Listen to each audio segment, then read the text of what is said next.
Well, hello everyone and welcome to the Pink Flame of Liberty. I know this is not my normal setup, and this is not going to be normally a Pink Flame of Liberty show.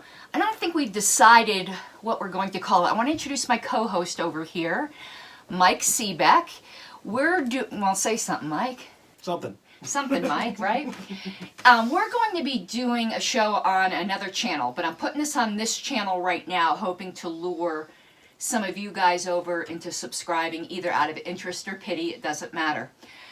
And what we're going to be doing is going through Robert's Rules of Order and issues relating to Robert's Rules of Order. And before you run away shrieking, remember, I can make anything funny. My past life, I used to do a podcast on eschatology, which is the Christian doctrine of the end of the world, and it was hilarious. So if I can make the end of the world funny, I can make Robert's funny easily. So it will be enjoyable. And I also want to let you know the perspective we're coming from is not the hoity-toity priesthood of Roberts. Those of you who know me well know my opinion on that. So we'll be coming at this quite irrelevantly. Irrelevantly? No. Irreverently. Probably irrelevantly as well, but say it again. Irreverently.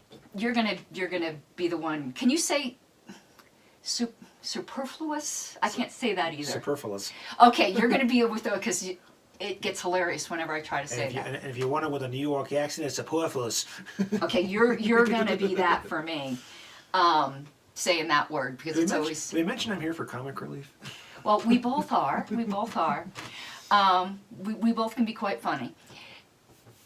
Now you made me lose my choo-choo of thought. What was I saying? Oh, so we're going to be coming at it how Irreverent. In that way, as the unwashed heathen storming the temple, because I do not like the way Roberts is used to make people feel stupid and keep them out of the system. So even though Mike and I know quite a bit, we are not experts by any means, and we're going to be wrong sometimes, and when we know, we'll let you know. And we're going to disagree. And I don't know about Mike, but I'm hoping he'll join me in this. I've already taken the basic entrance exam for the National Association of Parliamentarians. I want to get the next level of certification. Pretty much just to be a pain in the ass to the priesthood. Now wait a second. You want to be doubly certified in Robert's Rules? I want to get to the highest level because I just want to, you know how I just like shocking all the right people? Yeah, but that's not shocking. That's bordering on certifiable insanity. Well, we're libertarians. Well, that's beside the point. And those of you watching this that aren't yet members of the LP, you have no idea how much we fetishize Roberts. It is freaking insane.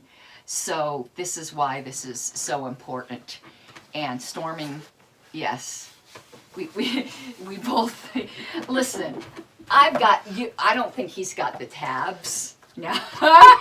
Do you got the tabs? Yes, I have the tabs. Oh my God, I thought, well, all right. I concede defeat on that one. Remember, you were the one who looked at mine and said, you put them on the side instead of the top. Oh, and I bought new tabs and I put it on the side. Right. I've got ones on the top too. My other copy's over there where it's on the top. See, she has 2 copies. I've got 3 because I didn't like the way I did the tabs on another one. I gave it to Wayne because they were a little off. Well, I have a second copy at home, but it's all done. The tabs there are all done with Post-it tabs and Sharpies. You see what a sickness this is, right? Mm-hmm. We're terminal. We are. And so it's going to be some daily nuggets, hopefully. If not, it will be as regular as possible. I never promise anything anymore because the minute I promise that I'm going to do something regularly, it's a year.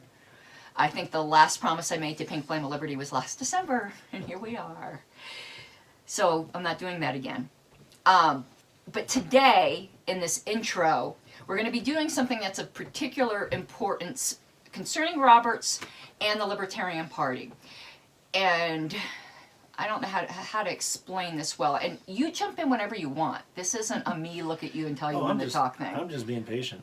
Well, if you just let me go, I will hog the whole mic thing. what's going on the LNC right now, and as most of you know, I'm the national secretary.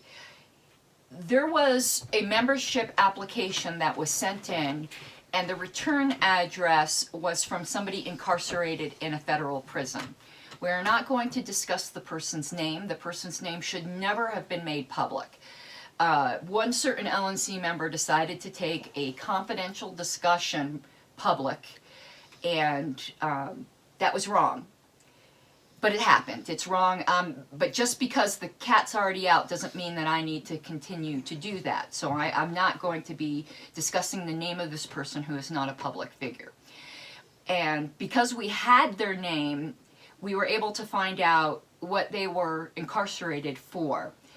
And there's a lot of questions regarding the trial and all that. But let's just say there was no problems with the trial. This person is as guilty as they come. Though I have my doubts on that. But let's just say, because it doesn't matter for the point. And what they were convicted of was sex trafficking minors. The minors were, I think, age 16 and 17. There might have been a 15-year-old, but I don't think so. This person was aware of their ages, so there was no question that, there was no trickery on the part of the minors.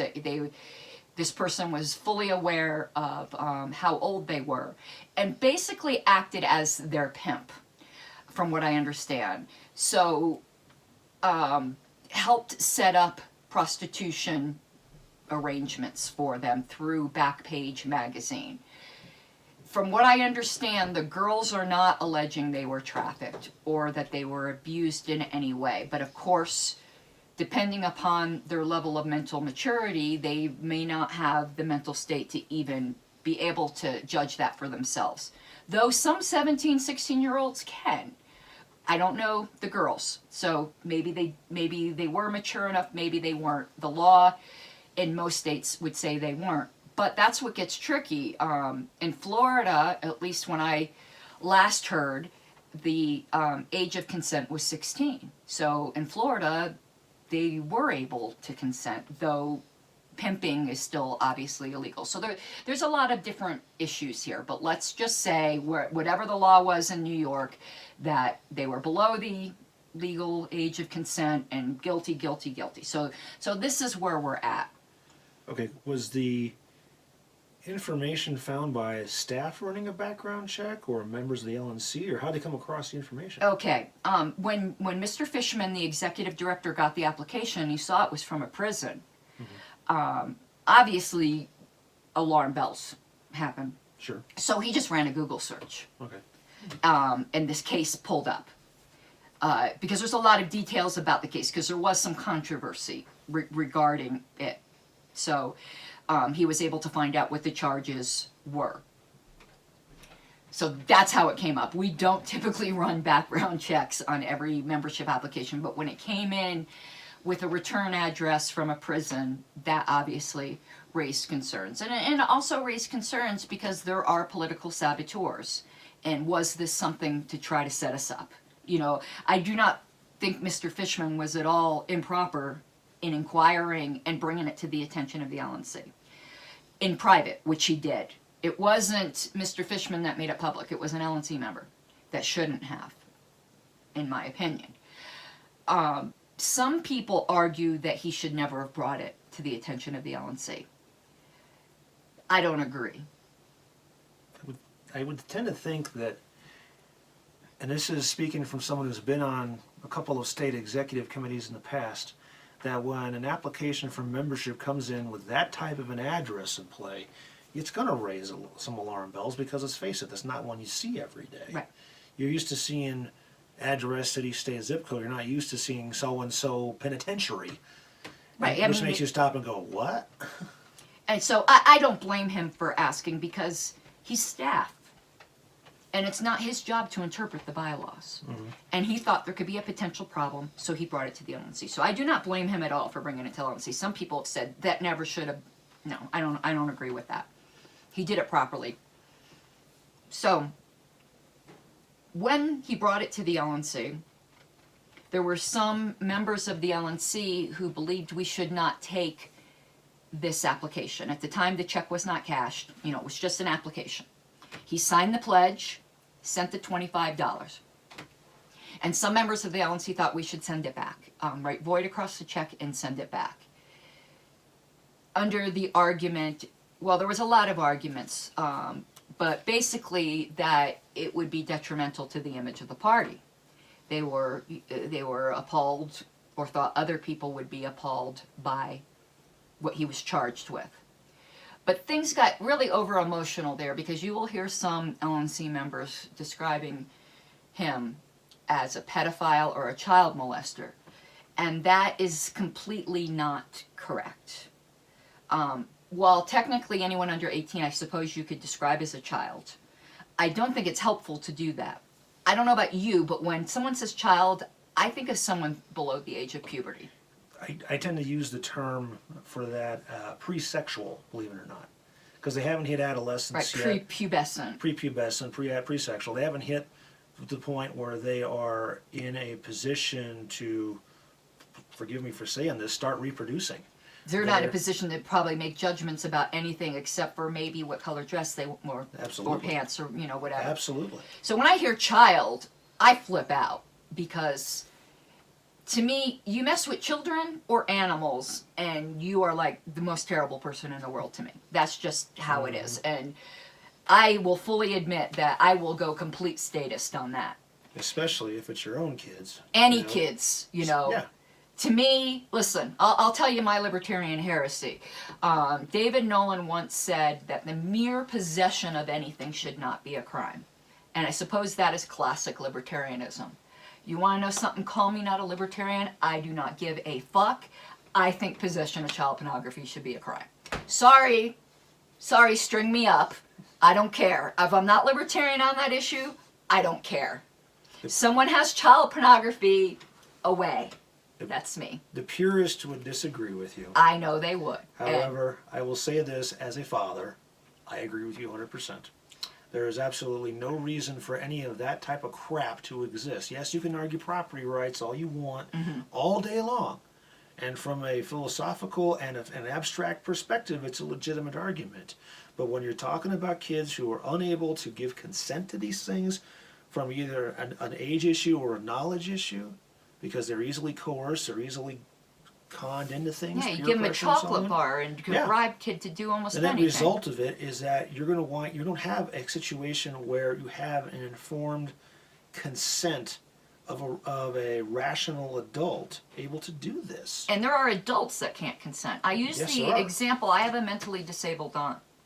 She can't consent. So it's a more complicated issue.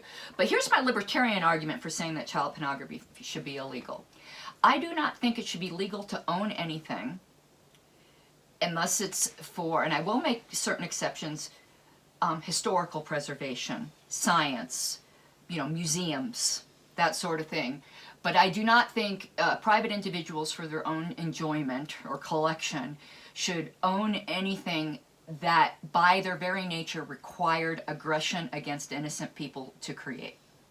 That makes sense. And I think that's a libertarian argument. It is, because it's the same argument that you would use to say that you should not be allowed to possess stolen property. Hey, I hadn't did it with that, and I haven't, made that connection. But I agree with you, because the pushback somebody gave to me and why I made the exception goes, well, what about Holocaust museums where they will have artifacts with human skin and things like that? I go, well, that is documenting a tragedy for historical purposes. It's not for titillation or whatever. I would make an exception there. Films that show, I said something like snuff films, and then someone said to me, well, should the film of those soldiers, that film that got leaked where they were picking off people and laughing about it, no, because that's exposing a crime. It's different, and I think we can all see that that's different. And I also, I'm just getting into heresy before we get into their thing, because I'm curious as to your point of view. I think you'll disagree. Along those same lines, I don't believe in private nukes. I also don't believe in public nukes or government nukes. But I don't, when it comes down to people should not be able to own things that, again, aggression in its creation, but I also don't think weapons that by their very nature will go beyond self-defense, by their nature, sarin gas, nuclear weapons. It's impossible to use those in a strictly defensive way.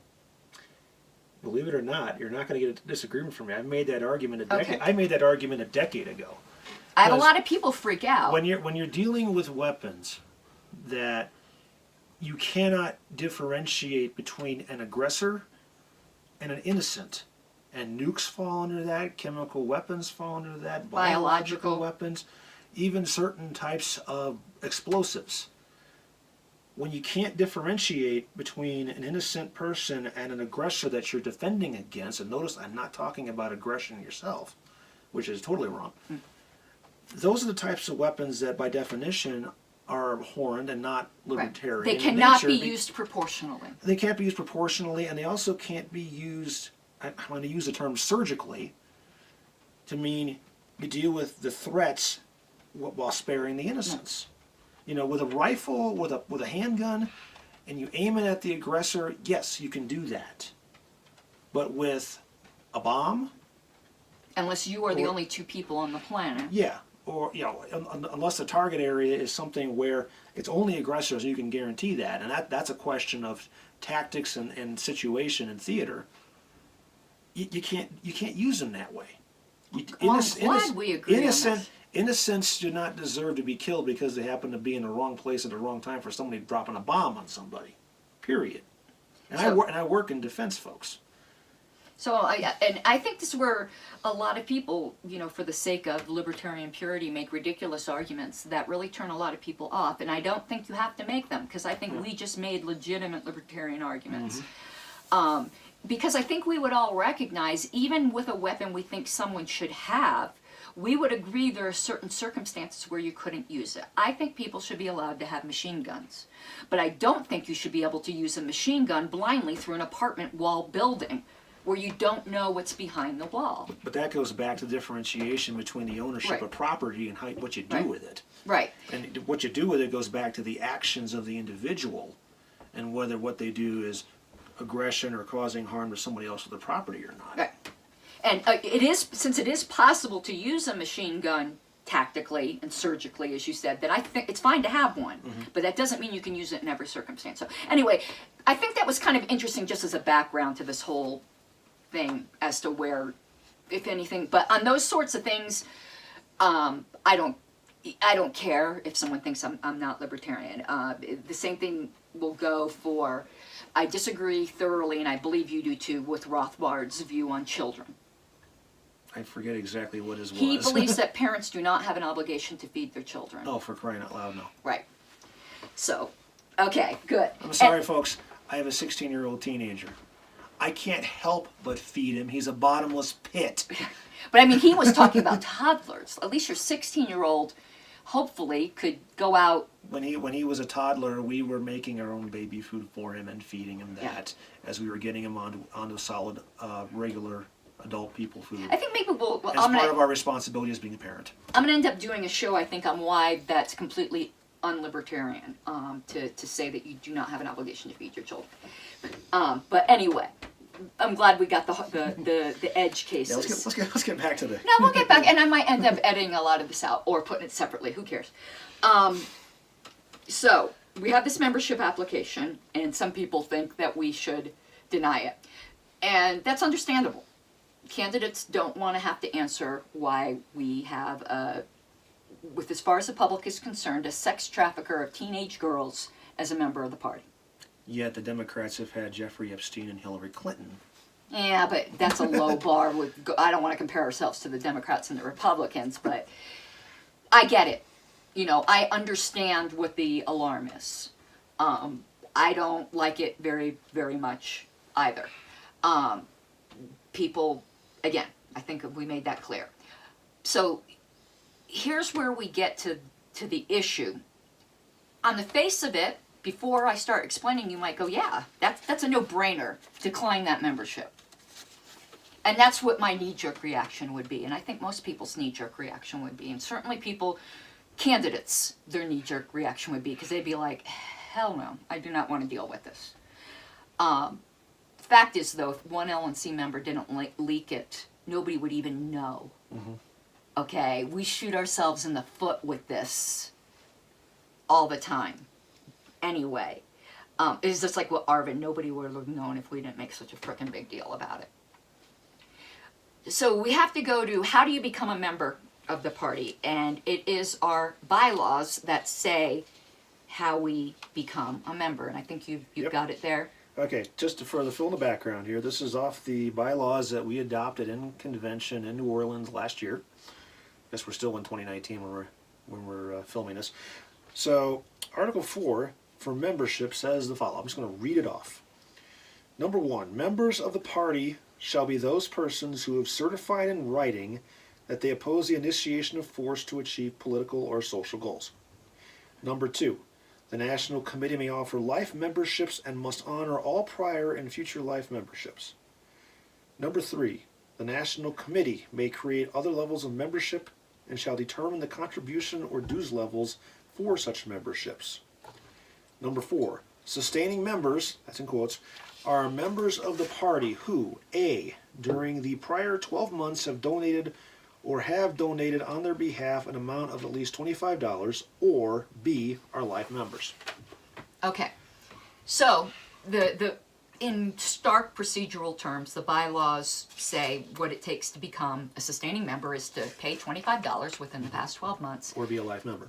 Right, but Yeah. this guy's not a life member, so Yeah. we're going to hone in on a sustaining member. There's some interesting issues with life members that we can maybe get to. So the two requirements are pay $25 within the past 12 months and sign the NAP pledge that you do not advocate, or, man, my mind is going, do not believe in or advocate the initiation of physical force. Does it say physical or just say force? Hold on. Might as well get the exact wording. I don't think it says physical. I I think think I have it. the right behind- statement of principles. Crap. Whoa. Losing the microphone. That's the SOP. That's not it. Hold on. Well, you're gonna look while we're. Yeah. It's along the lines of I do not believe in It's in my wallet. or advocate the initiation of force to achieve political or social goals. I don't even think it says physical. I think it just says force. It's pretty, yeah, it's initiation of force to achieve political or social Okay. goals, yes. So now, some people, those are the only two requirements. This person fulfilled those two requirements.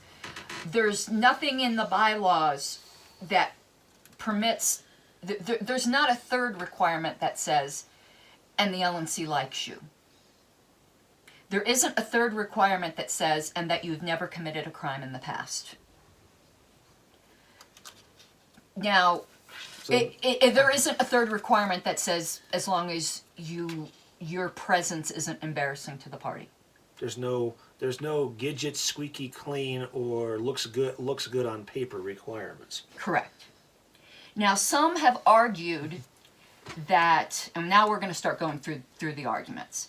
On the face of it, the prima facie case is that, I make up my own words, that's just the way. It's English, we all do it.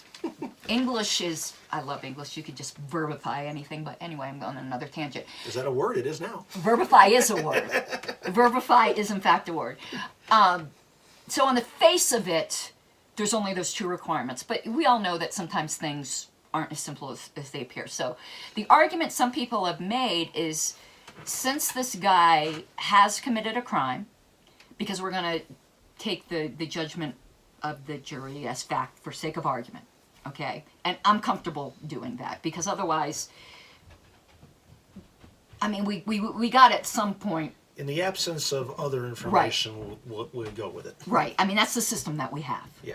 And unless we're ready to retry every case, I mean, we have to do that, I think, just at least for sake of argument.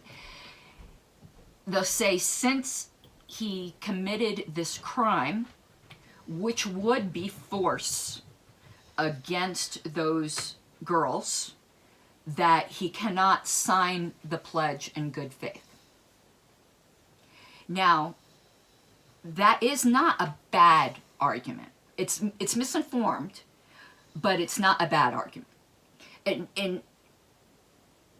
But now we'll talk about why it doesn't work. I want to, like, I believe in what's called strong manning. Do you know what that is? No. You know what straw manning is? Yes. I believe in presenting the people who agree with you in their best possible light, rather than straw manning them. That was something, I think it was Harris, one of those atheists, the four horsemen of the apocalypse. What's his name? It was Hitchens, Harris, and, well, anyway, I'm into like a lot of I watch a lot of atheist YouTubers. I'm a Christian, but I like watching people I disagree with. But I learned that from him, that strong man your opponent, and that is an honest debate. So I want to concede the strength of that particular argument, even though it doesn't convince me. But our bylaws do not say certify. It does not say that they have to sign the pledge and the LNC believes them. It just says they have to sign the pledge. And how many of us haven't violated the pledge in the past? Exactly. And part of it is very simple. Just because you sign it now, let's say you believe it now, doesn't mean that that was the case in the past. Right. You may have come around to this line of thinking, as a lot of people tend to do when they join the party. And they may not believe it down the road. People's attitudes and beliefs change over time as their life goes on. In the case of who we're talking about here, and I do not know who this person is, so I don't have a clue on the name. I never heard the name, so it doesn't it's matter. irrelevant. He may have not been in a position to believe in that in the past, and he has grown up or learned or evolved, or pick your term, to get to that point now. So that doesn't mean that you should disqualify them because their viewpoints have changed, or, to our perspective as libertarians, gotten better. Right. Why would you punish somebody for getting better in our terms? And the fact is, we all have violated the pledge in the past. Sure. And as my regular watchers know, I like to give biblical analogies, and you don't have to be religious to agree with them. In fact, I think in almost any religion, it's just sometimes human wisdom. It's you can find great things. And there's a story in the Bible about a Pharisee. Do you know who the Pharisees were? Okay, yeah, they're the ultra-religious snooty tooties, right? Yeah. Nowadays we call them theocons. Yeah, right. So there was a Pharisee and a tax collector who were praying in front of the temple, I believe. And the tax collector beat his breast and said, "Forgive me, God, I'm such a wretched man." And the Pharisee said, "Thank you, God, that I'm not like this guy." And that's what I see this as.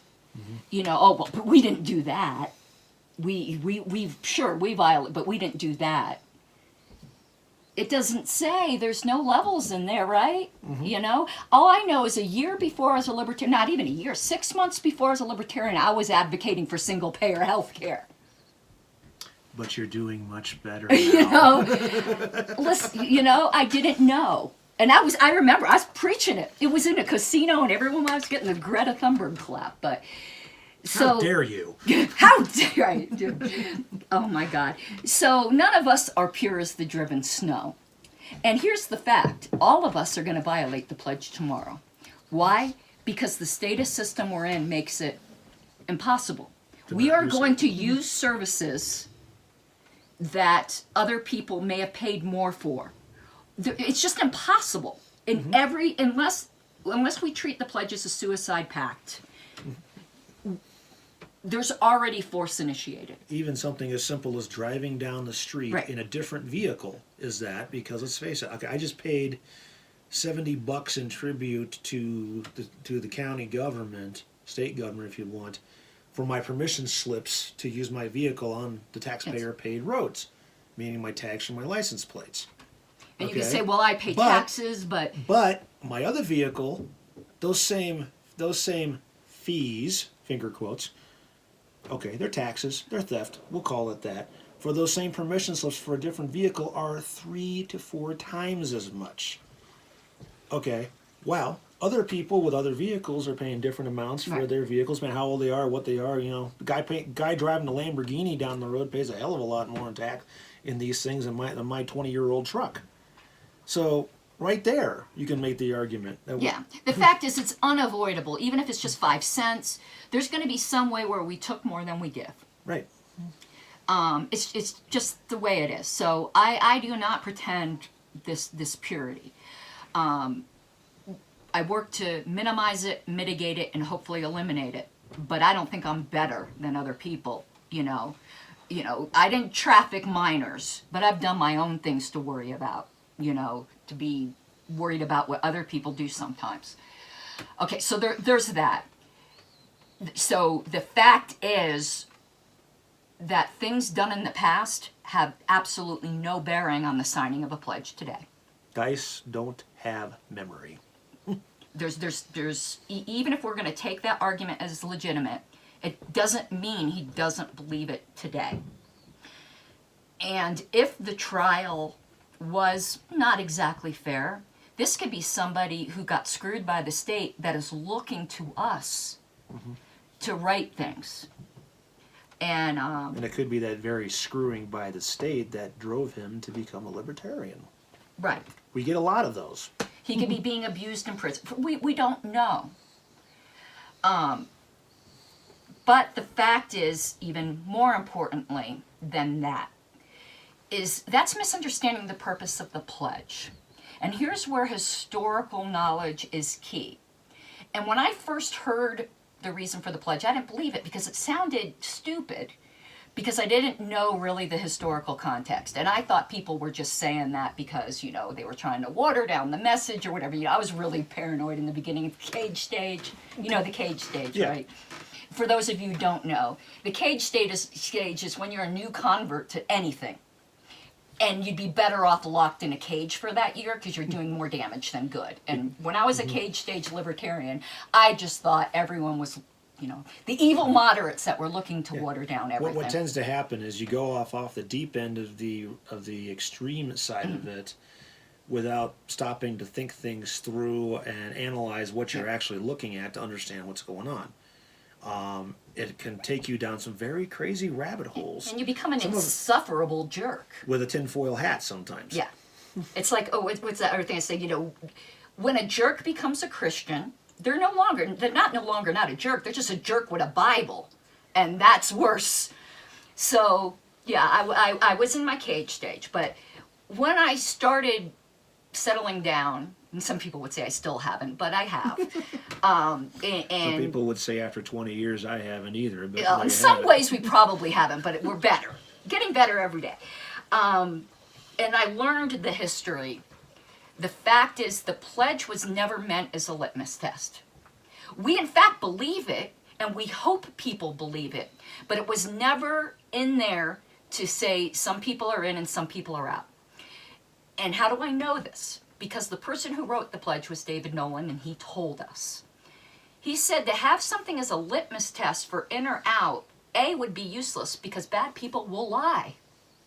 How do you know? You can't read their mind. Mm-hmm. The purpose of the pledge is to protect the party from charges of domestic terrorism.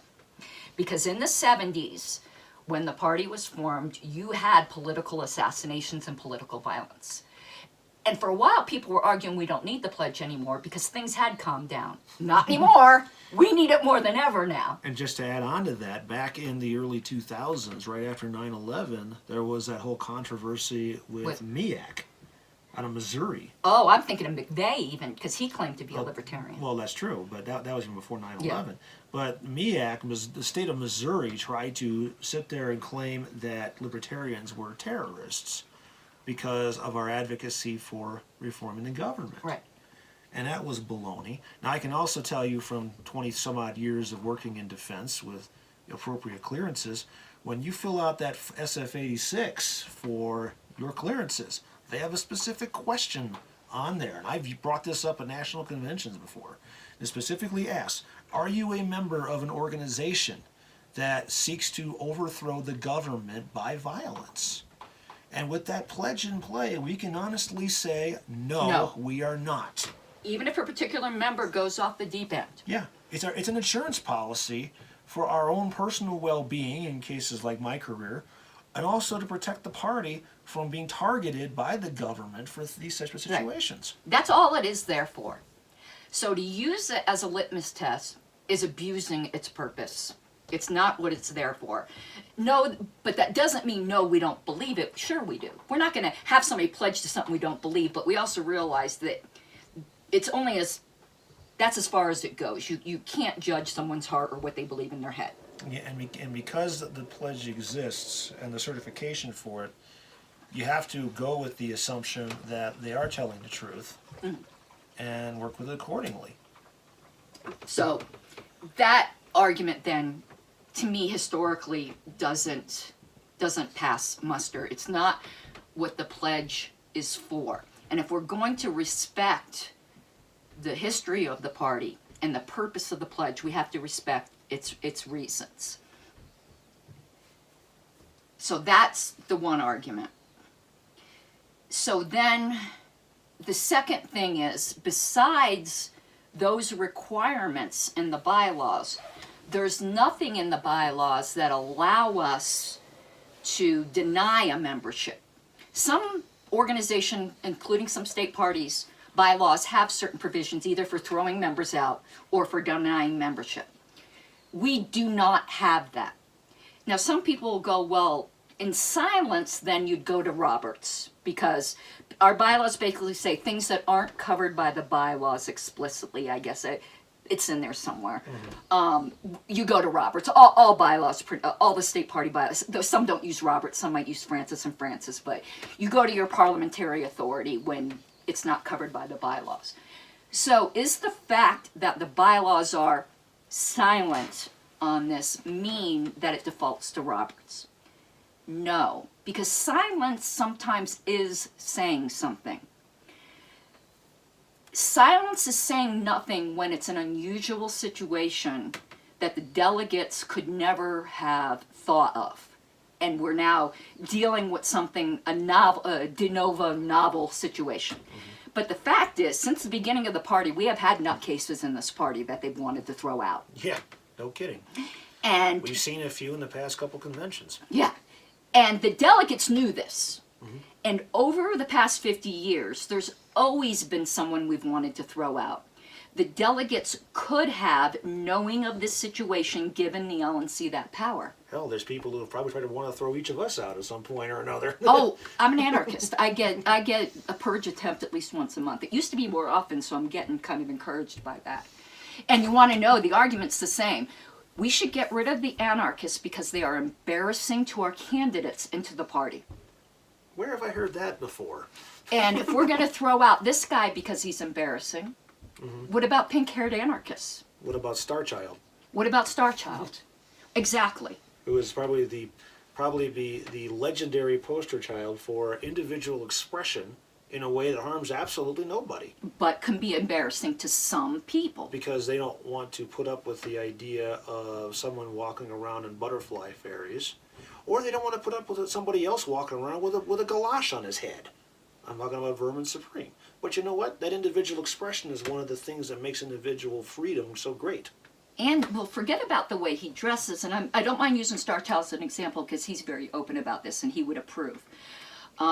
He openly provides sexual services, which is illegal in his state. He's breaking the law right now. Now, we could say no victim or whatever, but that's embarrassing to some people. It's not to me. I love Starchild. Yeah. But it is to some people. So you can't have the threshold of embarrassing, because one person's embarrassing is not another person's embarrassing. It's purely subjective. It varies from person to person. And while there's a lot of political reality in the fact that perceptions and appearances do matter, at the same time, people are more than just what they look like. I mean, let's face it, I walk around wearing tie-dye on a regular basis. I get a ton of compliments for it by the general public. They love to see it just because it's different, it's bright, it's colorful, it's cheery. They think it's cool. I've had people complain about it as in conventions saying, "Oh, you're trying to make an embarrassment of the party." Oh, I get it all the time. And Karen Ann gets it all the time with everything pink. Right. And you know what? We don't care. I don't care. The reason we don't is because we're not harming anybody. We're having our own form of expression about how we view things. And let's face it, we're not doing some things which could be considered to be a problem for the party. We're not harming the party. We're harming people's perception of the party, but those people, their perceptions vary. I've been a candidate. I didn't wear tie-dye when I was a candidate. And I did pretty damn well as a candidate. But if you wore tie-dye, there would be some people who would vote for you just because of that. Yeah. You know, when I'm going to run for public office eventually, and I am not changing my hair color when I do. Hope not. No, I'm not. It's to me, I make it work for me. So embarrassment's not the thing. Now, so that the silence, I think, is also not a valid argument because this is not an unforeseen circumstance. The delegates knew of it and never gave the LNC that power. I believe, and I think all libertarians should believe in the limitation of power. The LNC can only do what is given to it by the delegates in between conventions. Mm-hmm. The delegates can do more than the LNC can when they're gathered at convention. That is so true. So we don't have that power as the LNC. And one reason why I'll say silence isn't a good argument is we do have provisions in the bylaws for removal of some people, such as officers, mm-hmm. which some people will remember from the Arvin Bower situation. But what I was about to say before I got all goosebumpy, there's one reason why I ran for the LNC. And it wasn't because I liked the titles or anything like that. I ran for the LNC because of Oregon. Mm-hmm. Now, those of you who don't know, Oregon was a situation where there were two groups that were claiming to be the valid party in Oregon. Mm-hmm. The LNC, and neither side had clean hands. Not that that's my husband doing the sink. We're in the basement, you know, so you're going to have to excuse some of the noises.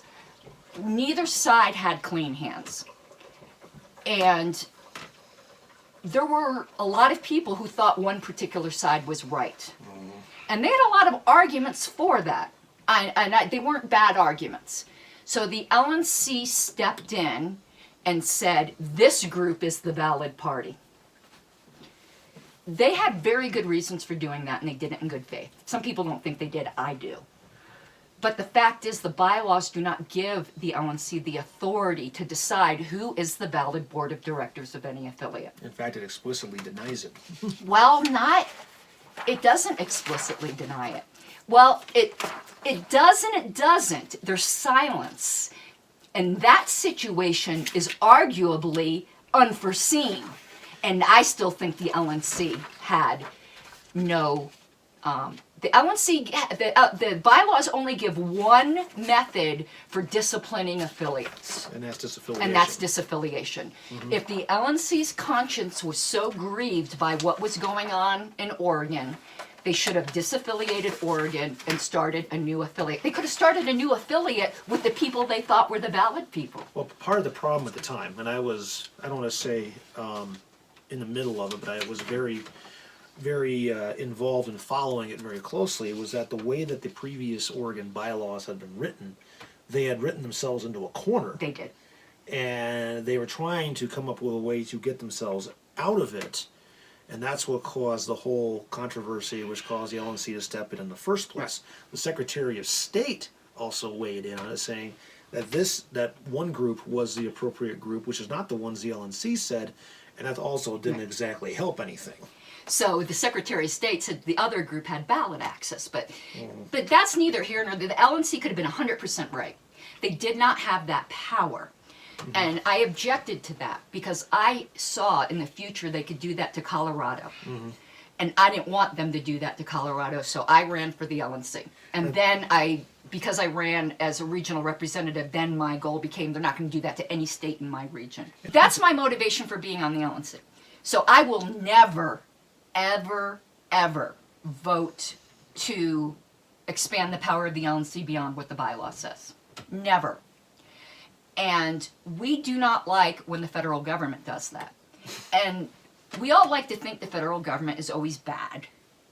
I, as an anarchist, particularly like to think that. But here's the fact. Most of the overreaches of the federal government have started from good faith positions of wanting to help people. The people that want to take away our gun rights they're doing it because they think they are helping people.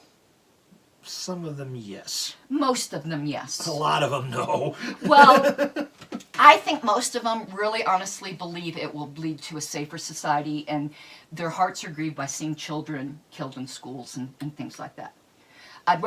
We'll just take those, the evil people, you never know what they're thinking.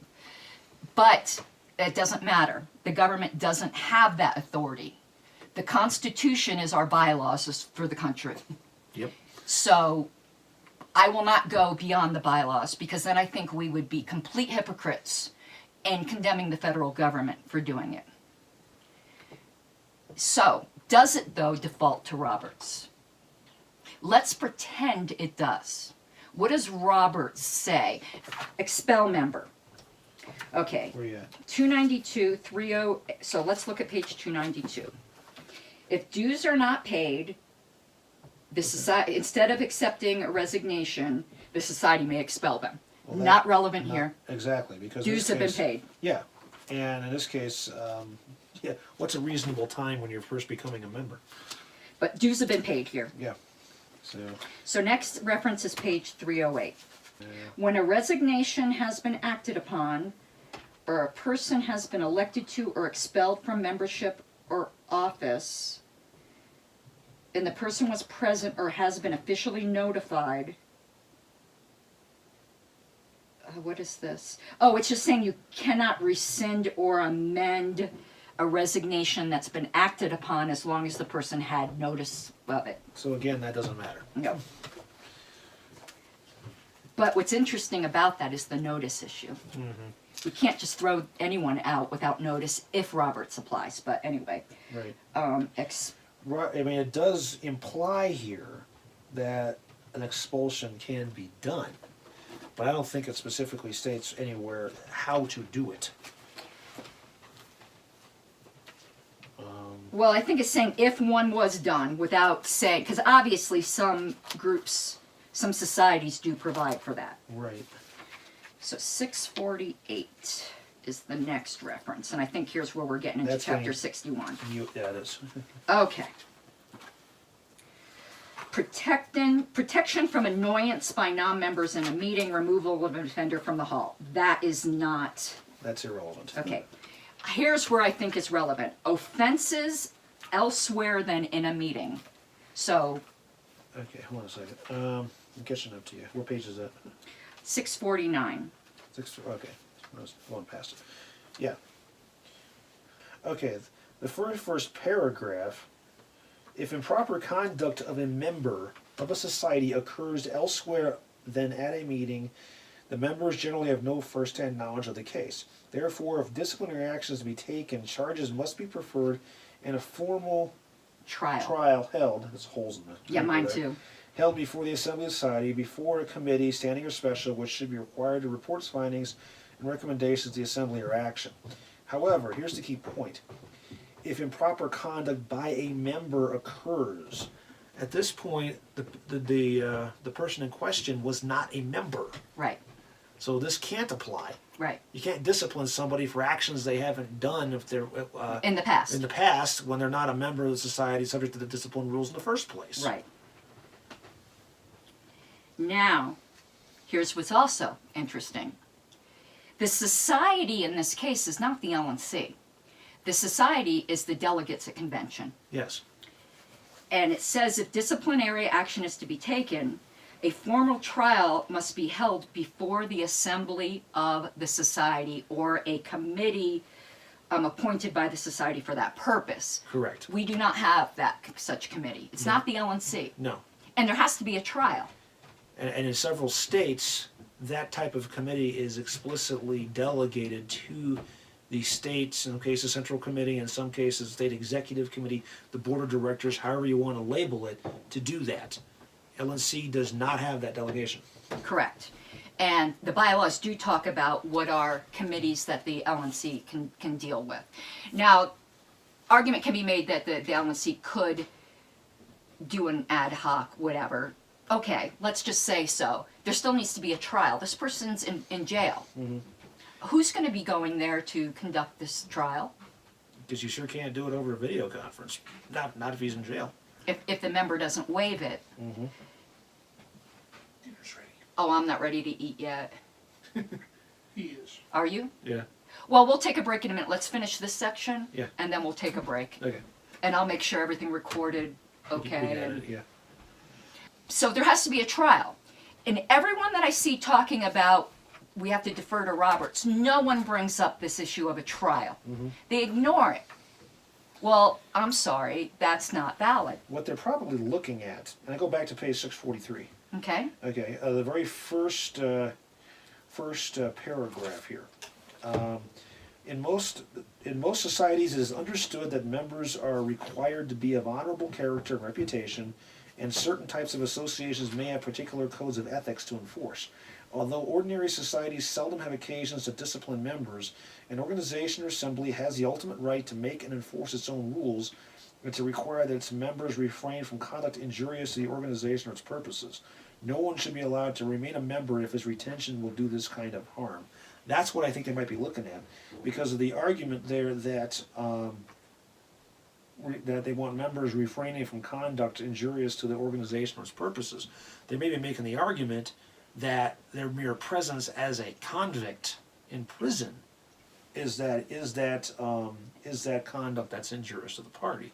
I don't agree with that, because that's assigning a state of being instead of action. Well, Conduct is action, not a state of being.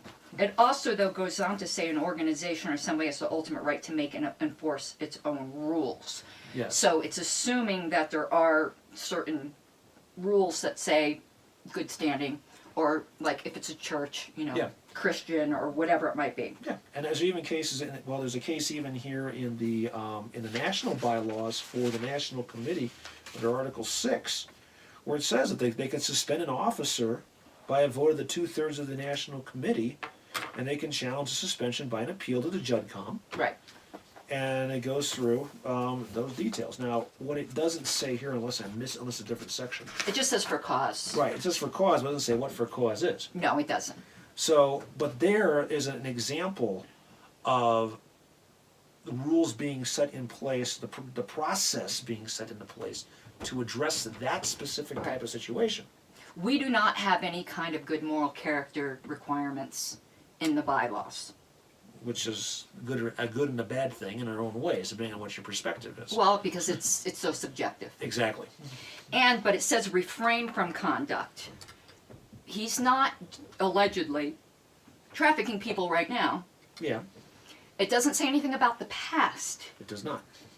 So as long as he's not engaging in conduct right now, you can't help your past. So perhaps there's an argument to be made there. I don't think so. But I like strong manning my opponent. Right. But under that, Star Child can be expelled. I'm sure there's something I could have said or done, or will say or do, that will be embarrassing to some people. Hey, this shirt could scandalize some people. It's, my legalized recreational cocaine. Yeah. Some people say, why do you wear that? Is that necessary? To me, it is. But is that injurious to the reputation of the party?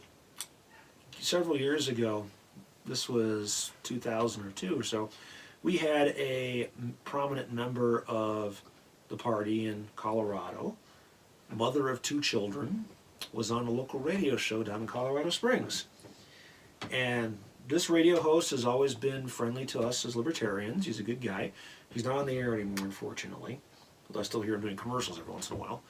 But I was tuning in this day because I knew she was on, and they were going on to talk some issues, and one issue that the host brought up, and as a matter of causing discussion, was, well, the libertarians are opposed to criminalization of prostitution. And this mother of 2, who's also retired Air Force, so is her husband, just came out and said the best line I have ever heard about this issue. She said, well, what don't you like, the sex or the money? Yeah. Now, there were people who were totally appalled at that statement. I almost wrecked my car because I was laughing so hard, because it was the perfect answer. It's like, well, you know, what don't you like? The fact that people are able to self-own their bodies and do what you want, do what they wish to do with it, or the fact they have the ability to get paid to do so in the classic free market world. But she laid it out, bam, one sentence, one question. There are people who would find that to be, oh, we can't do that. And others like me were busy trying to keep our car on the road because we were laughing so hard that we couldn't believe that this straight-laced mother of two would actually say that. And the fact is, a couple of our Even though she's right. if we're going to go by convictions, a couple of our current presidential candidates are convicted felons, I believe. Mm-hmm. Wasn't it a felony? Wasn't Kokesh convicted for that gun thing he did? I believe so. So is that it? Yeah. You know, that's... Should Gary Johnson have been disqualified from running for president because he was a regular user of cannabis when it was still illegal to do so? Or let's talk about things that allegedly harm people. I got a wake-up call with this, and we're going to be taking a break in a minute. We'll divide this into part 2, I think. Mm-hmm. Steve Kerbell was a presidential candidate that I supported. Mm-hmm. At the time, I didn't know anything about his past. Mm-hmm. And I'm glad I didn't, because I probably would have had a knee-jerk reaction and never supported him before I got to know him. But now that I know him, I know that the charges were bullshit. The insurance case, yeah. Right. I wouldn't call it pled. It wasn't a trial, but he basically agreed to pay back people. In fact, almost like an Alford plea, conceded whatever, just because he knew he'd never win against the government. Right. A fraud. That's allegedly harming people. But now that I know the whole story, I do not believe he committed fraud. Mm-hmm. But now should we throw Steve Kerbell out of the party? No. Even though he's left on his own, but that's another story. Well, that's true. That was a bad example. But well, no, and it's not a bad example, because at the time he was in and he the might party. come back. He's still a libertarian. Yeah, he's just not actually a registered one. But right. But you know, at the time he was in the party. Right. He was my county chair at one point. And he was running for president. Yeah. And he has fraud charges against him. Yeah. And beyond it, nobody locally ever cared. Well, no, some people, they did. They brought it up. Not and in that's El Paso County, they didn't. Oh, and when I found out, I was like, oh my God, and I talked to him. And the whole reason he became a libertarian is because he got railroaded. Mm-hmm. Oh, I know the story. I talked to him. Yeah. And this isn't about Steve, but it's just saying. Right. And the reason why I don't mind bringing it up is because he's brought it up. This is very, very, he's very not, public. He doesn't hide it. He's not running away from it. He admits it's there, and he addresses it when asked. So, we're going to go now on break, and I'm going to make sure everything recorded. Some people may be wondering, though, why are we talking about expelling a member when we, so far, have only been talking about an application where the person wasn't a member yet. We kind of skipped something that happened in the meantime. And so when we come back, we'll deal with what Nick did that got people riled up. But we have now at least laid the groundwork of the bylaws and of Roberts. Stay tuned, there's more to the story. and during, if this is broken into 2, before you watch the next installment, what I'm gonna leave you with another biblical analogy. And that is, it says in the Bible, but this is just wisdom, if you sow the wind, you'll reap the whirlwind. And basically it's another way of saying be careful what you ask for. The beast, the blood beast, has a bottomless stomach. Today it's this guy. Tomorrow it might be, say, are you a Tom Woods fan? Do you know how many people in the party think Tom Woods should not be a member because he used to be a member of the Daughters of the Confederacy or something like that, and he spoke before them with this thing with the Confederate flag. Plenty of people think he should be thrown out. There are people in this party and I know some people might think I'm talking about them because everyone thinks you're talking about them when the barb hits home, but I'm not talking about any one particular person, because I could think of probably 15 people that meet this description. There are people in this party that have been accused of domestic violence. Mm-hmm. To some, that's the most horrible thing. Should they be thrown out? There are some people in this party who have been accused of being a deadbeat father or a deadbeat mother. Should they be thrown out? Be careful what you wish for, because you're not safe once the blood beast gets going. There are plenty of people who think the entire Mises caucus is full of a bunch of paleo racists that should all be thrown out. There was a whole pile of that running around in New Orleans. Yeah. Be careful what you wish for, because there's always somebody who doesn't like you or thinks that you're embarrassing or thinks that you do not belong. Today it's this guy. Emotional hard cases make bad law. So when we get back, we'll talk about what Nick did and some other arguments the LNC members have been making. We'll be back. And I'm going to put on a frickin' sweater. Yeah.